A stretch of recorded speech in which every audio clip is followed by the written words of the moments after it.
Bonjour. Ah. Quoi? Bonjour. J'arrive pas à dire plus pour le moment.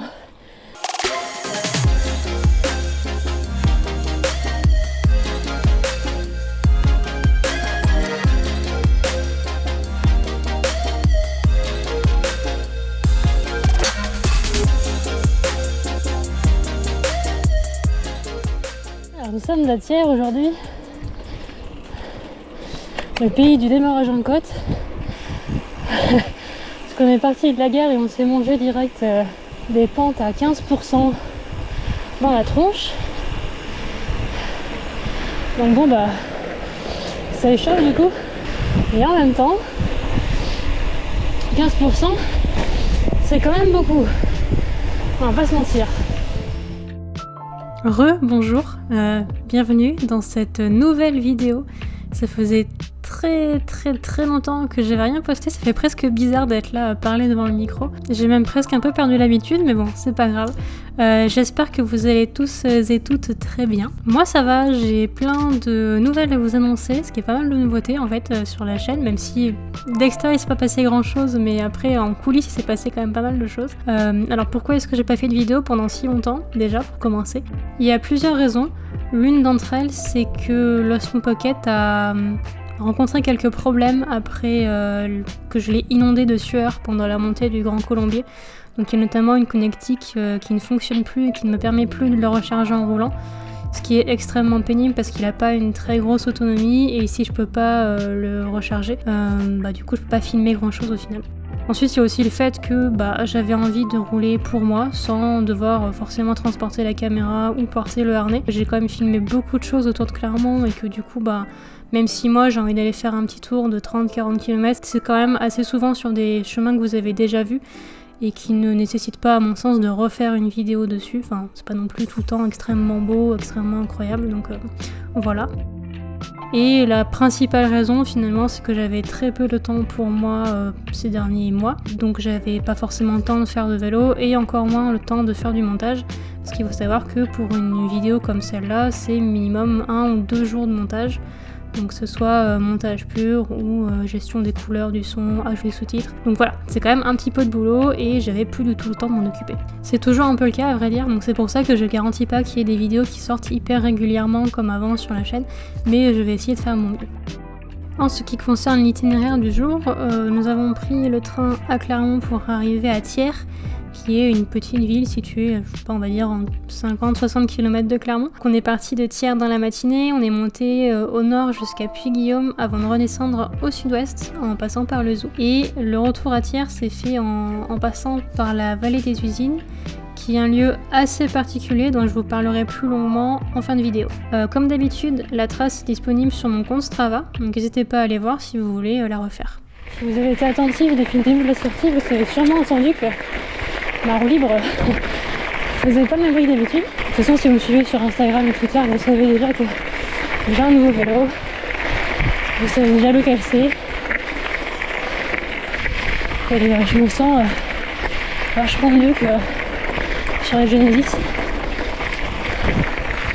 Mais bon, donc je suis à des vélos, ça faisait déjà un moment que je voulais changer de vélo. Sauf que je voulais un Magnum CXC, pas un KE. Donc on était parti là-dessus avec mon vélociste, avec un montage de la carte. Ça vraiment bien quoi.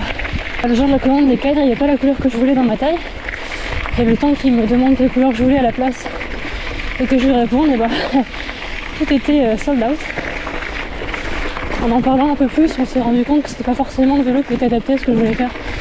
Donc finalement, c'était un mal pour un bien.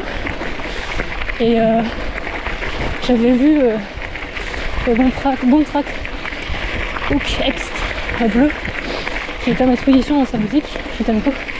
Et je me suis dit vas-y, on va prendre ce vélo là qui me correspond totalement. Et force est de constater que on s'est pas trompé. C'est vraiment le vélo parfait pour moi. Ce que je mentionne pas, c'est que entre le moment où j'ai commencé à parler du montage de la carte avec mon vélociste et le moment où on a pu avoir accès à la commande chez Omnium, il s'est passé à peu près 1 an, ou quelque chose comme ça. Et donc pendant cette année-là, ça m'a permis vraiment de mûrir ma pratique, de voir vraiment ce que je voulais avoir absolument dans un vélo de gravel. Et donc finalement, c'est vraiment, comme je le dis, un mal pour un bien de passer de Omnium au Boomtrack, qui est vraiment parfait pour ce que je veux faire. Mais c'est pas la seule nouveauté, puisque j'ai aussi une nouvelle caméra.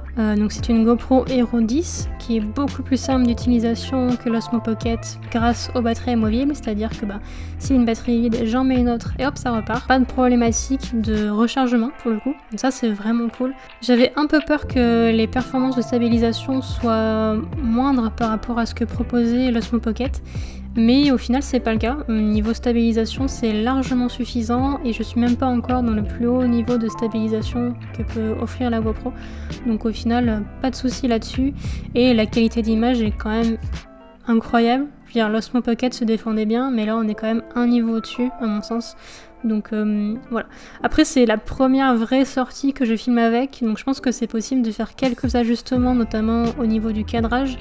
Parce que là c'est vrai que j'ai tendance à cadrer assez bas, donc heureusement j'ai pu rattraper tout ça au montage, mais c'est vrai que je suis pas vraiment fan de la vue où on voit le guidon et les bras. Après dites-moi en commentaire si vous préférez ça vous. Moi je sais que je préfère avoir juste le champ de vision dégagé et pas avoir des gros bras avec un guidon au milieu, mais après si vous aimez ça, je peux mixer un peu les deux et on peut trouver un modèle où tout le monde est content. Voilà, donc n'hésitez pas à me le dire en commentaire. Pour bien faire les choses, j'ai fait des plans de mon nouveau vélo avec ma nouvelle caméra et ça donne ça. Quoique, attendez, je pense qu'on peut faire un peu mieux pour rendre justice à la beauté de ce vélo. Attendez, laissez-moi juste... Ah voilà, là on parle, là on rend hommage à la beauté de ce vélo. Regardez-moi ces lignes, ces courbes, cette géométrie, ah là là, et cette transmission SRAM Rival, ce guidon spécial gravel et surtout, ces freins à disque hydrauliques. Ah là là, mesdames et messieurs, mais quel beau vélo, c'est incroyable. Bon, on a repris la route après la pause déjeuner, directement par des grosses montées encore. Je crois que c'est un peu le thème de cette journée. On tourne de la chaîne des puits là. Et on retourne en direction de Le Thiers en passant par Le Zoux. Et à partir de Le Zoux, on va récupérer la voie romaine. Autrement, c'est notre deuxième sortie en cours.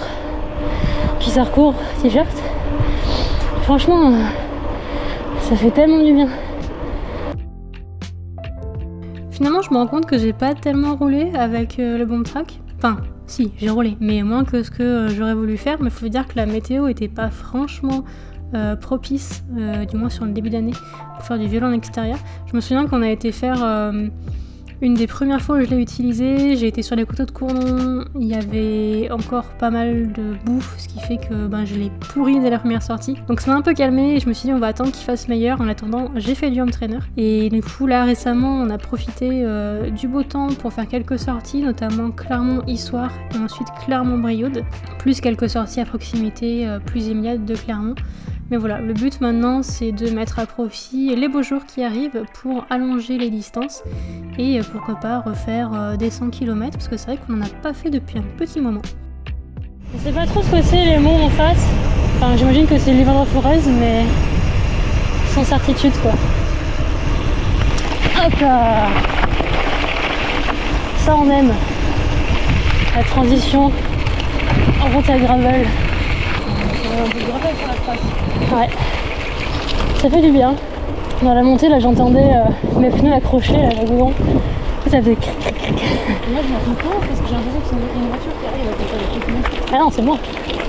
Vu que j'étais avec le bon Startrack, c'est un peu la suivi en fait, mon vélo, finalement.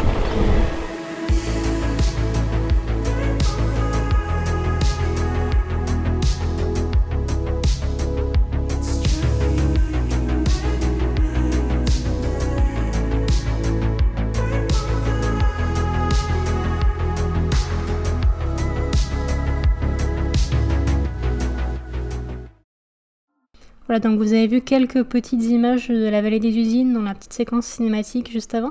On revient un peu en arrière parce que je voulais vous montrer la statue de Goldorak qui est sur un rond-point à l'entrée de Thiers. Voilà, je sais pas pourquoi c'est là, mais c'est là et c'est plutôt rigolo, donc voilà, je voulais vous le montrer. De retour dans la vallée des usines, alors ça a été un haut lieu de la coutellerie.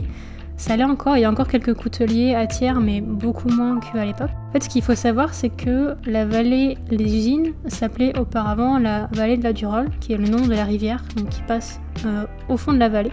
L'utilisation de la force motrice de la Durolle a été mise en place dès le Moyen-Âge, et à partir du XXe siècle, les entreprises se sont modernisées et ont quitté la vallée en laissant derrière elles pas mal de friches industrielles, dont la plupart sont toujours à l'abandon aujourd'hui. Il y a quelques exceptions, notamment avec le Creux de l'Enfer, qui est un centre d'art contemporain qui s'est installé dans une usine de coutellerie qui a été fermée en 1956. Et donc Creux de l'Enfer, c'est une réutilisation du nom donné par les ouvriers à l'usine dans laquelle s'est installé le centre d'art contemporain, parce qu'il y avait des conditions de travail vraiment très difficiles et même dangereuses. Par exemple, il y avait des personnes broyées par des machines, des mains arrachées ou brûlées, enfin voilà. Vraiment un endroit très charmant.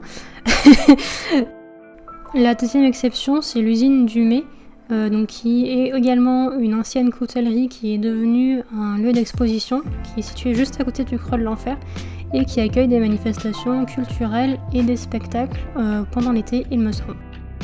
Donc voilà, Thiers, c'est finalement une ville qui a un patrimoine assez riche, ne serait-ce que par la vallée des usines, et qui est aussi une vieille ville qui est assez jolie. Donc voilà, n'hésitez pas à venir visiter, tout simplement.